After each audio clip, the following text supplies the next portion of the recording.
Get ready to challenge conventional beliefs about what's possible in creating health, wealth, and happiness. You are listening to Playing on the Edge Radio with Megan Edge. This hit show is providing you with ways of sustaining radical and powerful changes in your life. It is time to open and expand your awareness, accelerate your well-being as Megan shares wisdom, teachings, and experience from a lifelong journey of the heart. Enact the power of radical change with ease and lift your desires to a new perspective. Now, here's Playing on the Edge Radio. Hi, I'm Dr. Pat, and I'm here with Megan Edge. So great to see everybody today. Yeah, it's Playing on the Edge. It's edgy. I think in all the times we've done that, I think that's the first time you said that. That's cool. I think you're right. I think we have the topic for our next show. On the edge of edgy? On the edge of edgy. Could I like it. It could be. Wow. Well, it's good to start with some humor today because it's going to be a bit raw. Yep, it is. So let's talk about the show today. For those of you just tuning in, let me tell you a little bit about Megan, and then we'll tell you what the topic today is. So one of the things you'll know, and I've talked about this a little bit, we were talking about this during the last show with Coach Pete, that we are all plugged into a dynamic destiny. Those of you that are listening and you're thinking, no, that can't be me. It's got to be you two. No, it's everyone. Mm-hmm. We have that opportunity. And what Megan is so absolutely phenomenally done is she helps people in the world look at their beliefs and look at what's possible. And out of that, you get to look at a range of energy and vibration. As a master healer and a teacher that she is, an international radio host, a public speaker, a writer, the author of The Heart's Journey, Healing Hearts Oracle Cards, and a guidebook, and much more than that. All of the things she does, all of the workshops she runs, bringing people together, through the notion and the vibration of soul healing, energy healing, intuitive counseling, energy massage, you name it. This is what she has said yes to in her dynamic destiny. But even so, when I say those things, she is a person, a woman like you, like me. We both are. We go through life, and sometimes things happen in life that call us to rise to a different level, to talk about some things that most people perhaps don't want to talk about, but are necessary. Today, Megan's going to take us on a journey, which is about being on the edge of death and dying. And this is not just something you could look at metaphorically, but in the reality of life, when you look at it, it could be something that shows up in a bigger way. So today, that's today's journey. Every one of us have gone through stories of someone that we love or someone that we know that has walked through the door of death. And yet, many times we don't talk about it. We don't reflect on it, but we can see or notice that moment to the day. So today, Megan's going to talk about the mystery which has fascinated us and our ancestors for thousands and thousands of years. That which we see, that which is unseen. What does happen as we die? What happens in the afterwards? And I will say this, it is such a topic, Megan, in our pop culture now, that there are more things being created around death and dying, and many, many layers of it, by the way, than you can imagine. I mean, even in the most popular of popular superhero franchises, right? The whole Marvel franchise, the aftermath of what happened during that last movie and death and dying really disturbed people at a very cellular level. And today you're going to take us on that journey, aren't you? I am. as you've been speaking, there's been different things popping into my mind about how to begin. um, and some people know that I recently lost my father. And that was part of why I wanted to do this show and to do it in this way. Because as you say, it is such a universal experience to go through the death of a loved one. It's also a very personal experience. Mm-hmm. And one of the things that I began observing as things were unraveling over the last couple of months with my father's health was how much I didn't want this to just be a personal experience. Mm. When my mother died almost 20 years ago, to almost the day of my father's death last month, I was by myself. It was me and my husband at the time. I had no children. I was working for the bank. I had a small group of friends. I wasn't doing this work yet. And I was able to very much take on her passing in a very personal way. I didn't talk about it with a lot of people. It just was a personal experience. And when things started to go terribly wrong for my father over the last couple of months, I realized that I wouldn't be walking my talk if I just kept myself in a box or behind closed doors. I wouldn't be doing myself any service, my family any service, and I'd be certainly doing my clients and my students a huge disservice to keep this experience to myself. And ultimately, I couldn't have. I it may sound dramatic, but I don't think I would have survived it at an emotional level if I had just put it all on my shoulders and soldiered on. Yeah. And so I did something I have never done before with something so personal. I put it out on Facebook. And to be honest, Pat, I've seen other people do this about very personal things, and I haven't always felt comfortable Yep.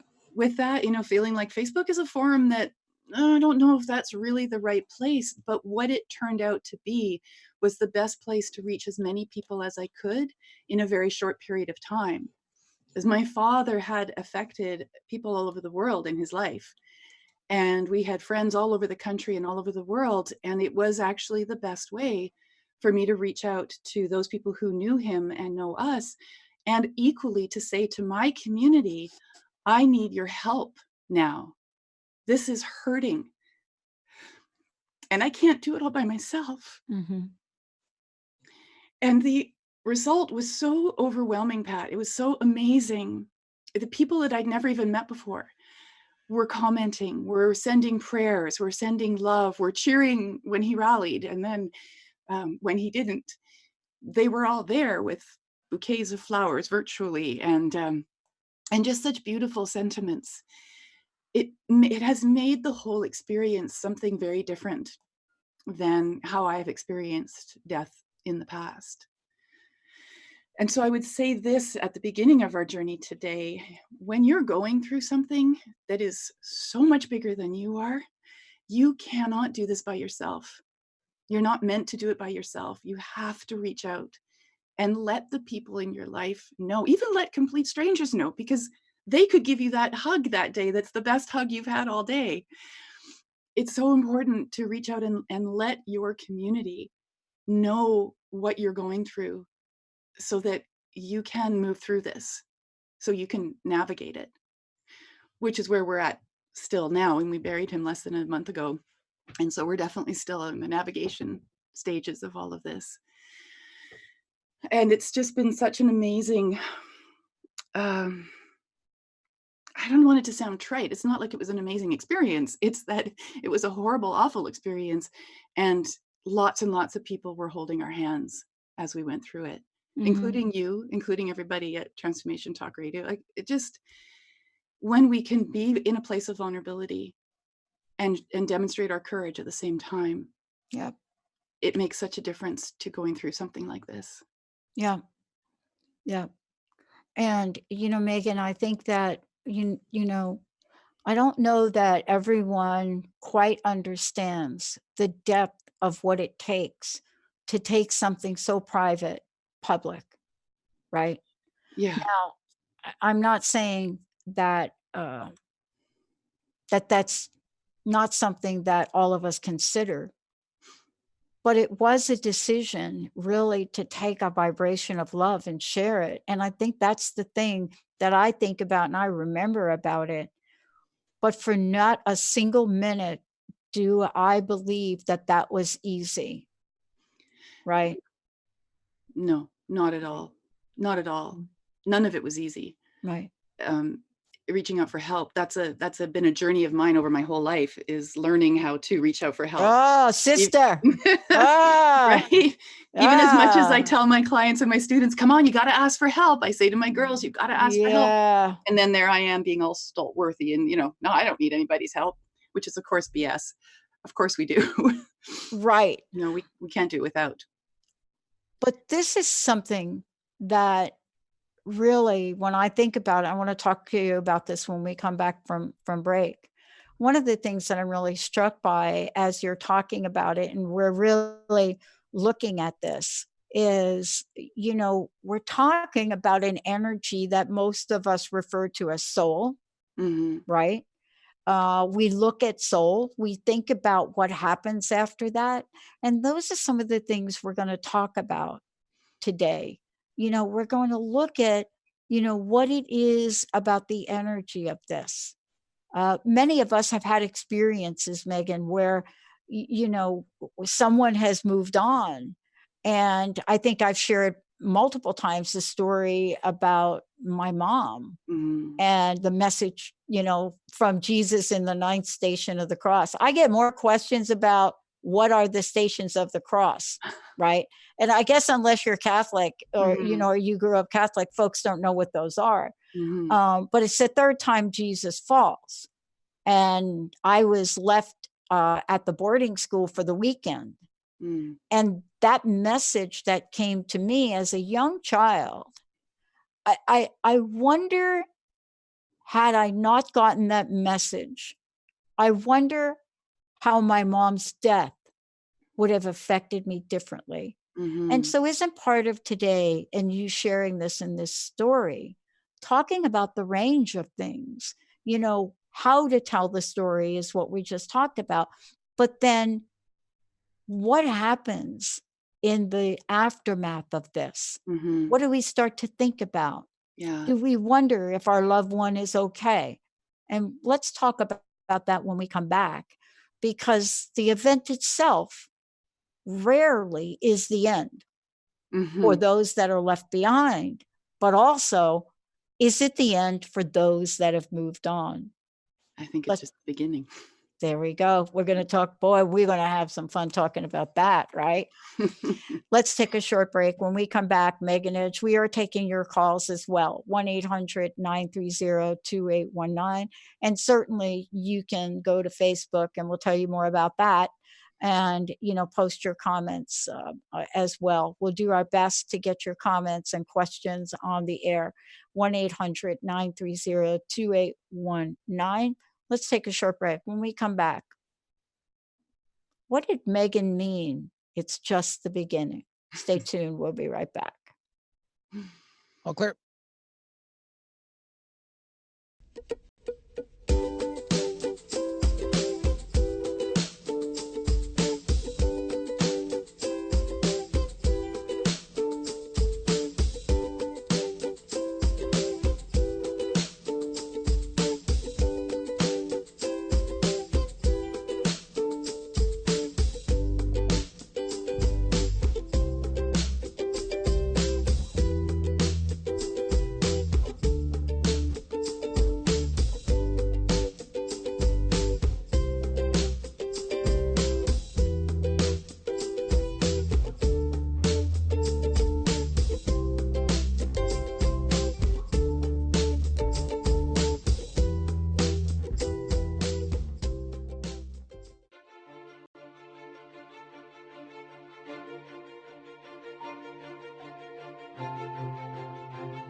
you, Benny. That was beautiful. What's Welcome. that little song you picked, Benny? It's actually just a little ditty from like an R&B track. It's nothing major. No, It's a little groove. Mm-hmm. I like it. Yeah.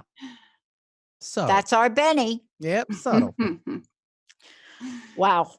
Welcome everybody. Welcome back. And you are listening to Playing on the Edge Radio. And Megan Edge right here with me is the host of that show. The show is about radical change with ease. It really is. Yeah. And, I'm starting to get a sense of what that is. Today's episode is about on the edge of death and dying. And before we continue the dialogue on that, I want to know how people can find out more about you, and also take a moment to talk about the certification you're doing and the many other things you're doing. Well, we are about to start with the 5th year of the Confident Healer, which is an intensive intuitive healer certification program. This is a 10-month program that certifies a woman to be a mind, body, and soul healer, which is a term that I've coined to describe the work that I do, and gives that woman all of the tools and techniques that she needs to be the change in the world that she wants to be, to help people in the way that she wants to help them, coming from a holistic place of mind, body, and soul. We've got one more spot left in that class. I'm keeping it really small this year, and it is a very personal, interactive class, because I know that my own bandwidth right now to hold space for other people is diminished. And I want to be able to do justice to those women who are going to go on that journey with me for the next 10 months. But we do have also our intuitive energy massage classes. Those are open to both men and women. And this is a healing modality that I've created out of my whole lifetime, and especially the last 10 years of doing this as my work, incorporating energy healing, touch, chakras, past life work, you name it, it's all in there. And I now train people to give this technique to their own clients and the people that they love. So those are the 2 big certification programs that I have. And then there's a number of online courses, including my 8 Power Steps to Becoming a Master Manifester, coming up in November. Dates have not been set yet for that. Everything's been pushed back, Pat, for the last 2 months. Normally I would start everything in September, but that's when it all went to hell in a handbasket. And I had so many amazing people say to me, just stop and put it down. It'll be fine. Students will be there. The courses will fill, but you need this time to yourself. And that's what I'm saying earlier, to walk my talk. When I talk with clients, when they reach out to me through Facebook or through my website or through word of mouth, often the first part of the conversation is, what time are you taking for yourself as you go through this healing journey? And now that same question is being asked of me by the people who care about me. What are you doing? What am I doing to take time and space for my own healing from this? And so when we talked about before the break about, is this a beginning for both the person who's passed over and for the people left behind? And I said, it is, it's a beginning. I'm beginning to understand death and dying on a whole different level, a whole different plane, because I was there with him. I was like his death doula. My stepmother and I were in the hospital every day with him, and I was bringing in my essential oils. I was sneaking them in, bringing in my diffuser, bringing in the medicine that I know how to work with, working on his body, working with massage, talking to him, going through the intuitive energy massage with him. I was doing every little thing I could and every big thing that I could to try to make his experience easier. I was thinking about this before the show, different than when my daughter got sick last year, and we did a show around, is it mother healer or healer mother? How do we sit with the pain that a loved one can be in? If we're healers, we want to save them. And the choice that I'd made at that time was to step away from being her healer so that I could fully be her mother, which I'm still doing for her. With my father, it was a very different experience. I wanted to be his healer as much as I was his daughter too. I knew that I could bring to him my work in a way that would be meaningful to him, even if it wasn't the thing that was going to save him. Mm-hmm. Yeah. I feel like if we can take just a couple minutes, I want to Yes. just give people the context of what it was Yes. that transpired. Yes. Because I get a lot of questions around this. You know, was Yes. he sick? Was it expected? All these things that people want to know. No, he wasn't sick, and no, it wasn't expected. He did go in for heart surgery. He had a very invasive heart surgery that he came out of, according to the surgeon, fine. He survived it. It was a success. Everything was great. He was in hospital for maybe a week, and then he was sent home. And almost immediately upon coming home, it didn't feel right for him. He was having trouble breathing. He couldn't get enough energy. He couldn't do the exercises that they'd given him to do without it becoming a real issue. He'd had the same surgery done, almost the same surgery done 20 years ago. And on the outside of that surgery, he ended up with something called Dressler syndrome. And he thought it was happening again. It's a lung condition. He went into emergency 3 times trying to get back into the hospital because he knew something was wrong. And on the 3rd try, he stayed in emergency for 4 days. That's a hell of a thing for anybody to stay that long in emergency. It creates all kinds of psychoses. They know this. It's an actual known fact. It's called emergency room psychoses if you're in there for too long. They finally got him upstairs into a bed.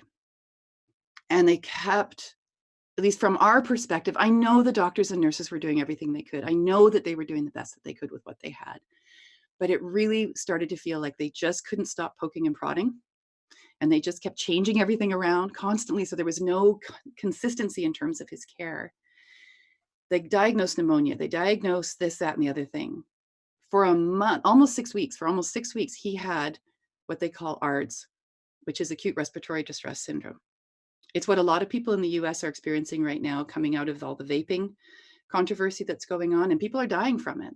This is what happens. It damages the lungs and it creates all kinds of breathing issues, oxygen issues. He ended up in the ICU because he stopped breathing. And the family and him, he was still conscious then. We had to make the decision to intubate him. So that they put you into a medically induced coma, and they put the ventilator down your throat, your trachea, and into your lungs, and you're on a ventilator machine. And that was really the last conscious contact we had with him.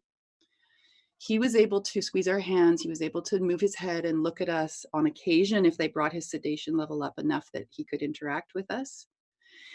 And there was a few dips, and then there were a few small victories. And then we thought we had a victory. We thought he was good. He was going to start recovering. The x-rays started showing improvement.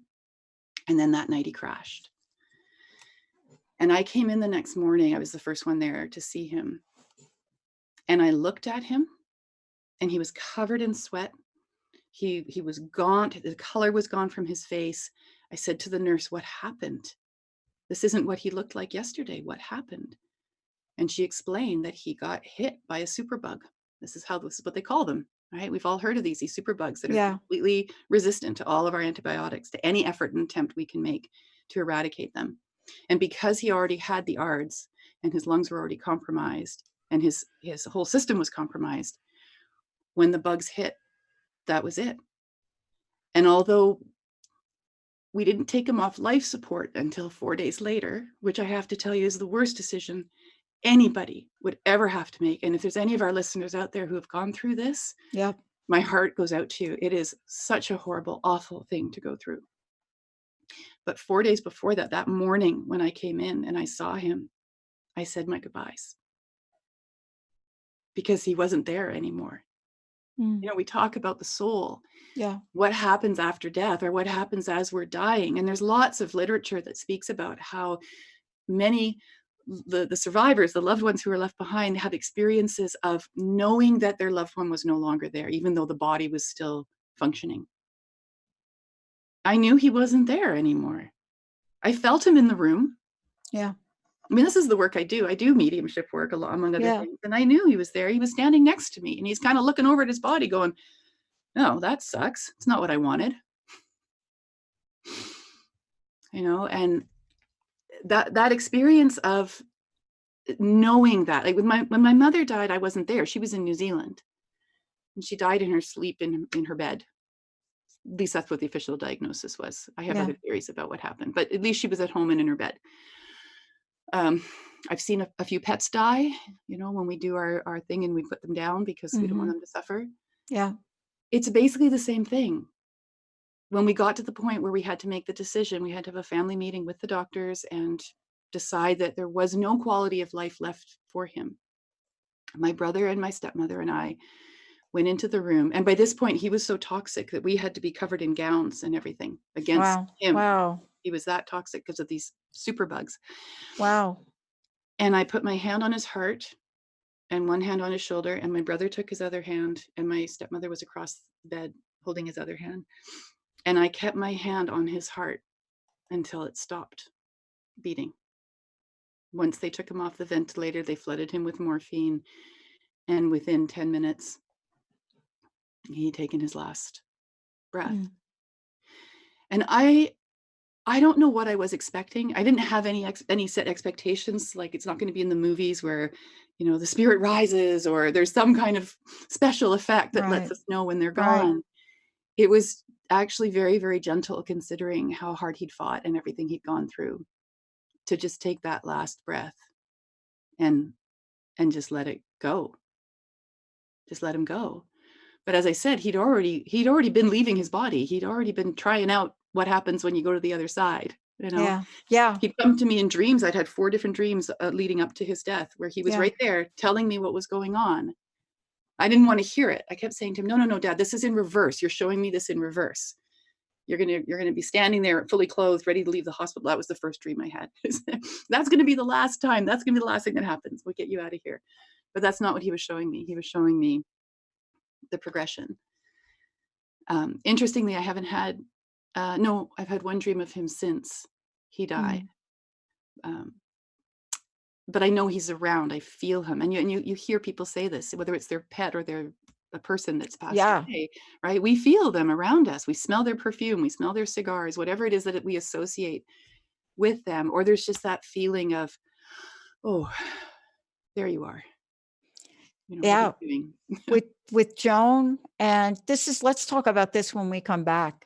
This is an interesting thing that we get in, I don't know if you want to call it in our pop culture or in our culture or stories or mythology, whatever that is.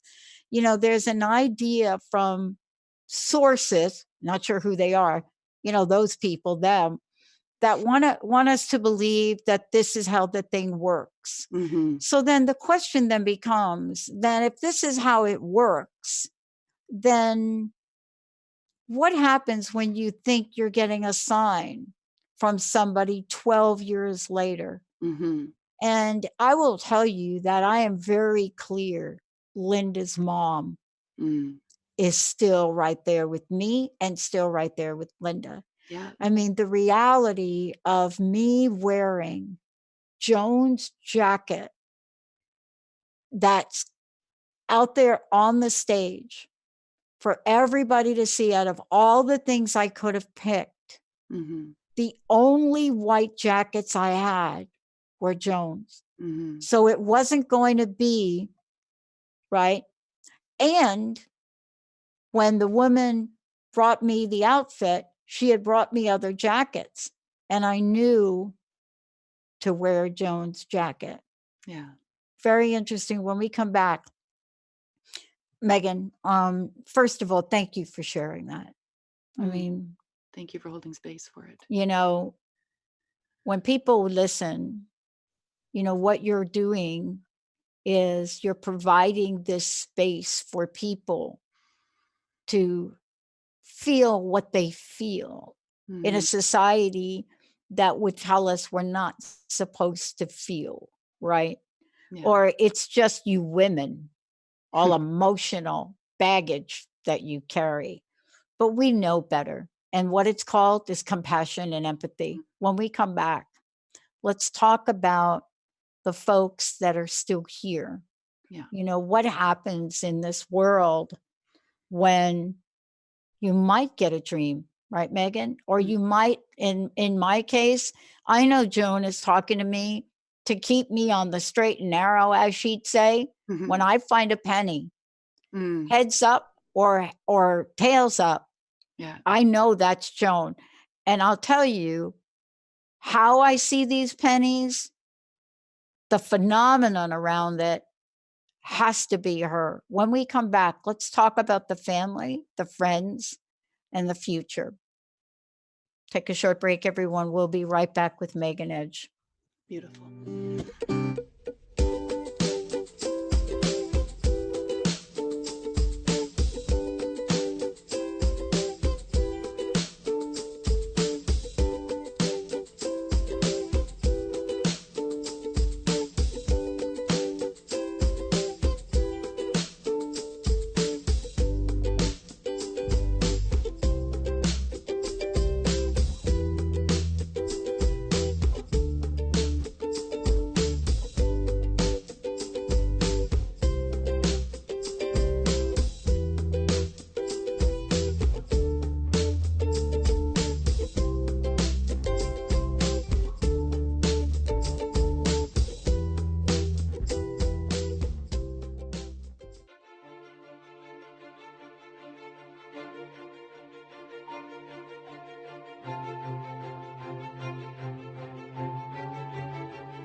Hey, everyone.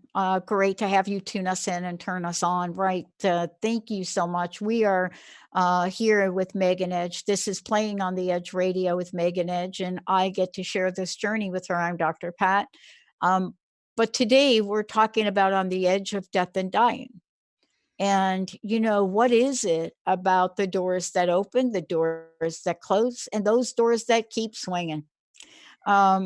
One of the things, and I want to thank you, Megan, so much for sharing that very, very personal story, because many people don't talk about things like that happen.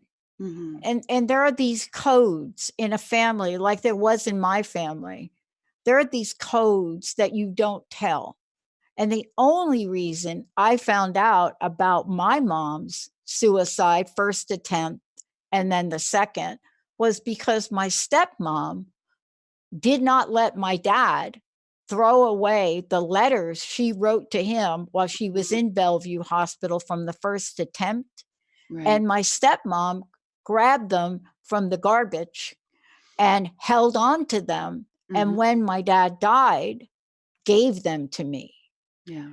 And it explained the guilt and the shame of my sister and how the family blamed her. And in reality, that's not true. So now let's talk about what happens to those that are left behind. You know, what is it that some go through? What is it that some don't want to face? What is it about feeling like if I only would have, could have, should have, did this? And I know we all go through that. You know, I watched it with my best friend. If I'd have only done this, or if I'd have only done that. And yet, the pain of taking that on is beyond anything we could explain. So, how do we learn to live with the loss of a loved one? Well, it's exactly what you just said. It's learning to live with the loss. This is not something we get over. And very well-meaning people said that to me after my mother died all those years ago. It's okay, honey, you'll get over it. No, I won't. I see her every day. I mean, I have her picture up right here. I see her in my office, but more than that, I see her in my children. I see my youngest daughter's dark brown eyes that my mom had. You know, I see that legacy, and I feel her around. We were talking before the break about symbols, and you were talking about pennies. For my mother, it's the time 11/11. She had this story she would tell that she was going to die on November 11th at 11. Now, she didn't. She died September 27th, but probably around 11 p.m., the coroner figured. So she got part of it right. But she was always fascinated by those two numbers long before they became really popular. And if you Google 11/11, you'll find a gazillion hits about the significance of those two numbers.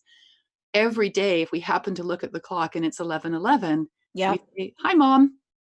And tons of people in our lives do this. And this has been 19 years since she died. When my dad passed away, on the day we had to take him off life support, somebody had put a picture of a hummingbird up on the door to his room. And I said to the nurse, who did that? That's so beautiful. My dad loved hummingbirds. And she said, that's the sign for do not resuscitate. They use animal symbols in our hospital here so that the family members aren't faced with those words, knowing that they've already had to go through this painful process of making this decision. And instead they use code, and the code is based on animals.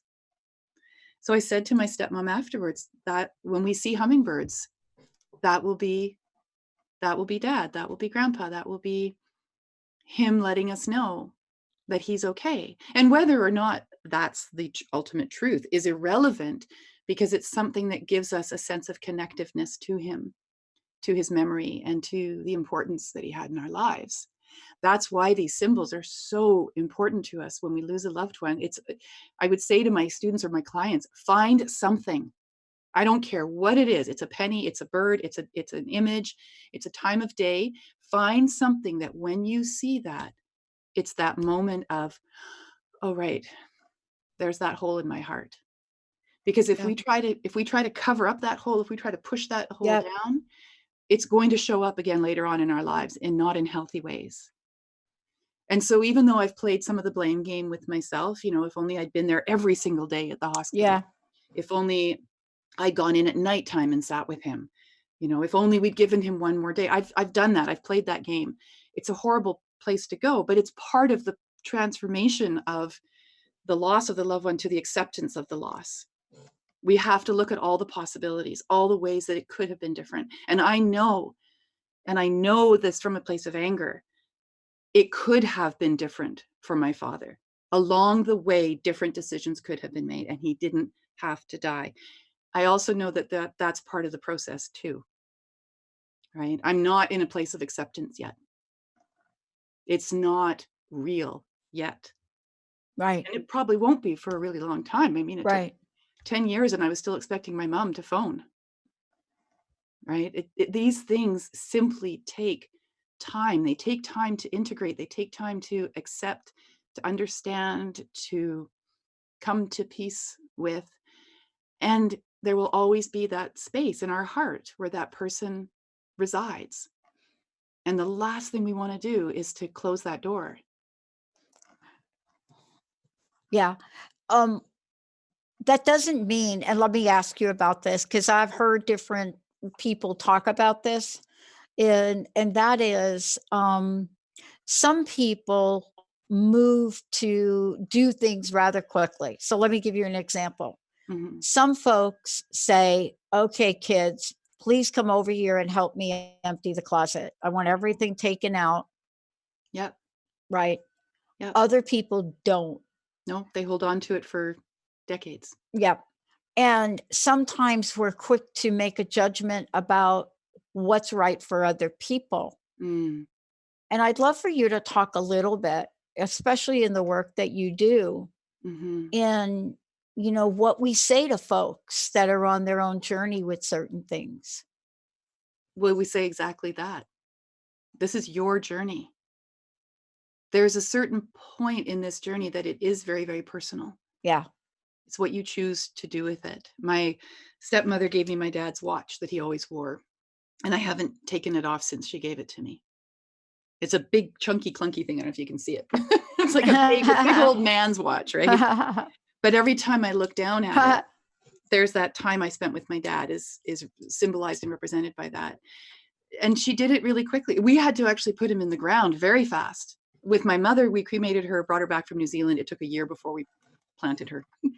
With my dad, he wanted a full body burial. And in the Jewish tradition, although he's not Jewish, but my stepmother is, you've got to get that body in the ground. And so he died on a Thursday, and Tuesday was the funeral.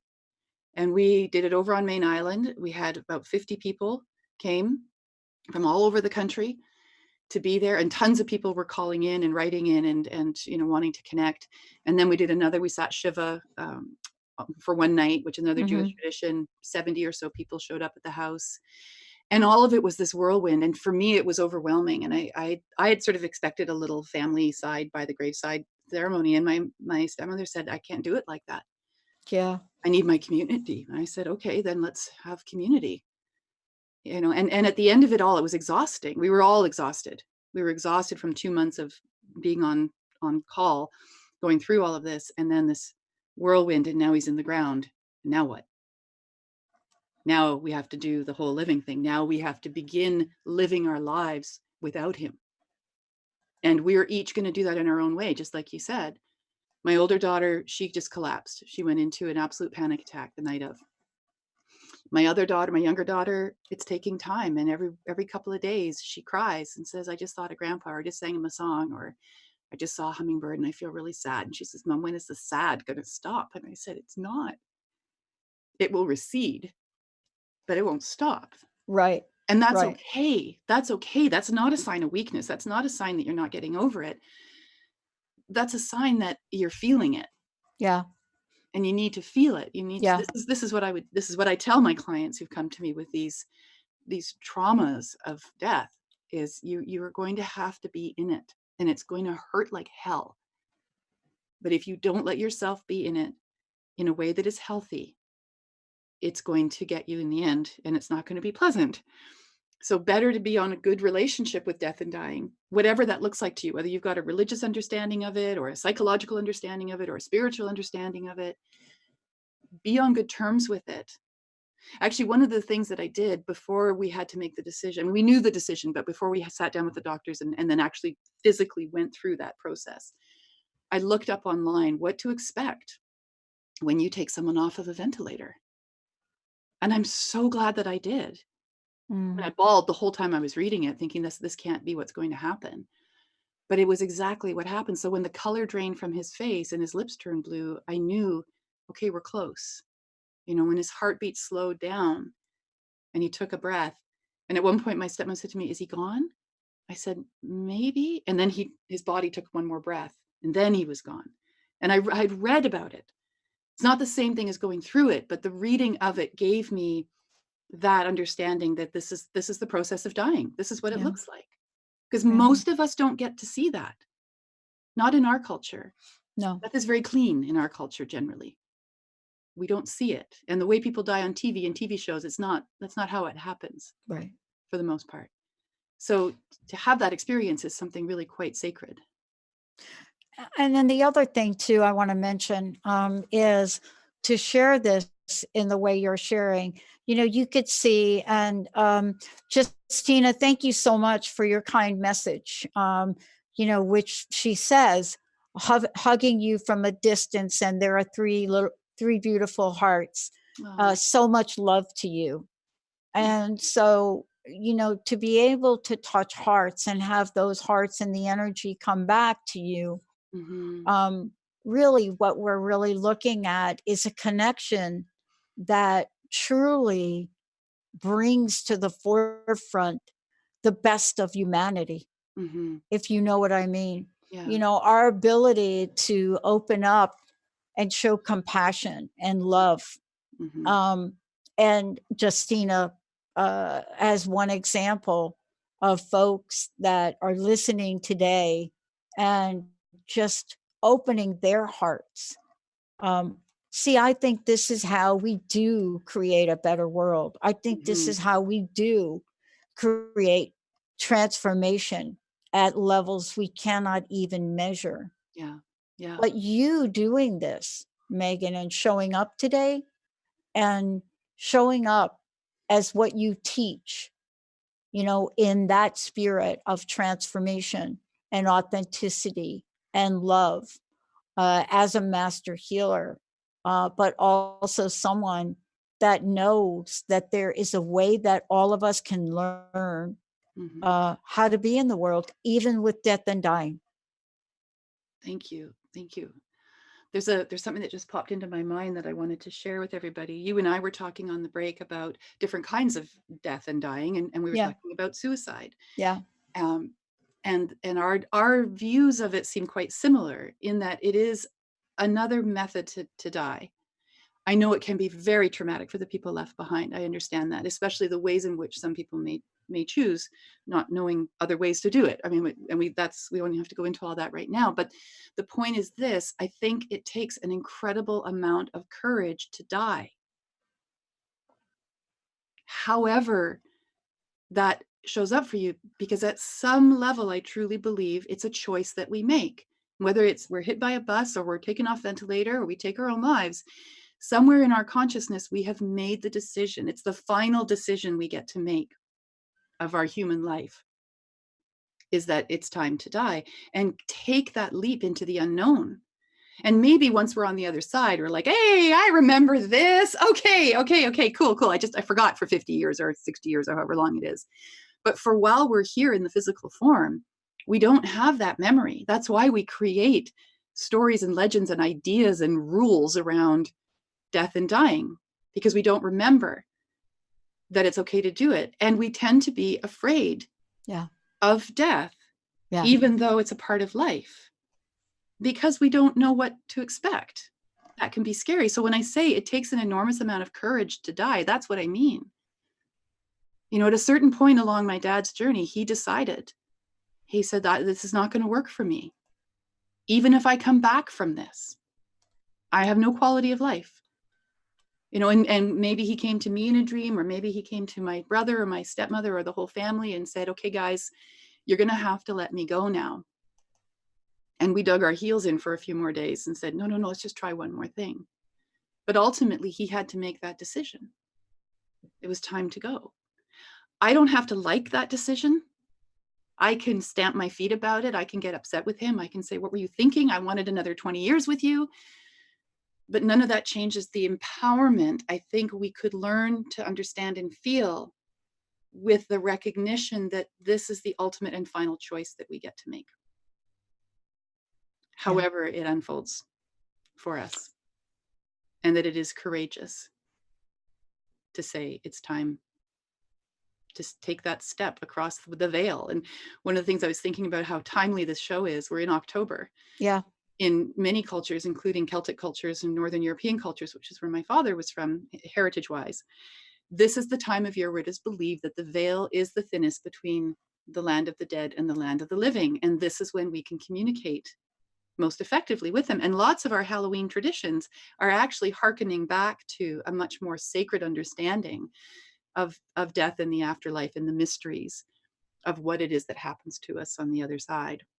And we keep that alive through our fun Halloween traditions. But if you do the research, you'll see the places where this is really a celebration of death as the door that opens to whatever it is that comes afterwards. And if that brings you peace, then have it. Whatever brings you peace at the end of the day, whether it's a Roman Catholic tradition or a Jewish tradition or a Muslim tradition or a pagan tradition, that's the ultimate place where the healing starts, is when you decide you're going to come to peace with whatever it is that has happened. Mm-hmm. I'm not quite there yet. I'll be perfectly honest with all of our listeners. I know I'm not there yet. It's been 3 weeks. I got some processing to do around all of this, and that's okay. That's okay. And I'm not quite sure who is making up the rules around this. When you love someone or you care for someone, for example, like Linda did for her mom for 12 plus years, every day. Yeah. Every day, helping her through her cancer. And a shout out to Mary Jane Mack for pinpointing something with her heart and giving her nutrition to boost her heart from 20% to 60%. The doctors thought we were giving Joan drugs. You can't tell someone to simply wake up and let go of that. And I think today what you're sharing is, believe it or not, you're giving people permission. And I know that sounds weird, but we don't live in a society that allows us to honor those that have passed on in the way ancients did. Mm-hmm. But you've opened the door to say, you have the right to whatever the process is. You absolutely do. Yeah. And you're here to help people go through that. Yeah. I am, when I'm ready. Well, I got to tell you, you showed up today and did a show on it. And I'm not sure that I could have done that, but I tell you what, something within you, or maybe something or an energy that's no longer on this planet is helping you move forward. I want to thank you. Megan, one last question. Please give people your website, but also, what's your personal message? What would you like to leave us with today?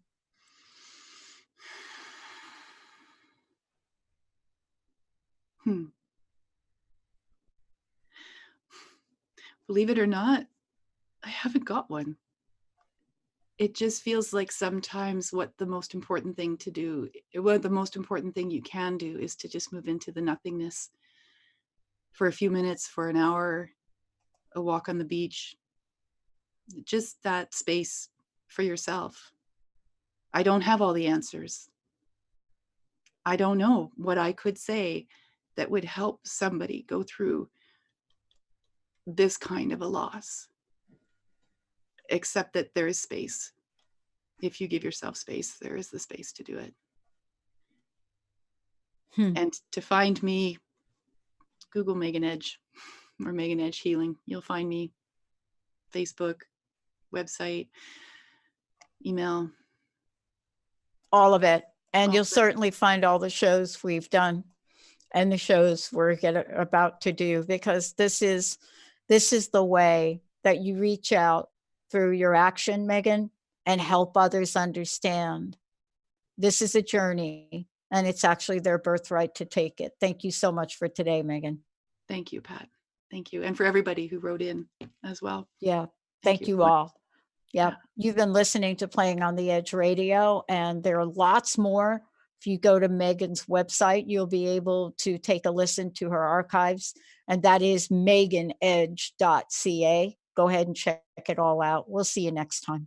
Okay. Bye, everyone. You've been listening to Playing on the Edge Radio with Megan Edge. Tune in each month on Transformation Talk Radio and the Dr. Pat Show Network, providing you with ways of sustaining radical and powerful changes in your life.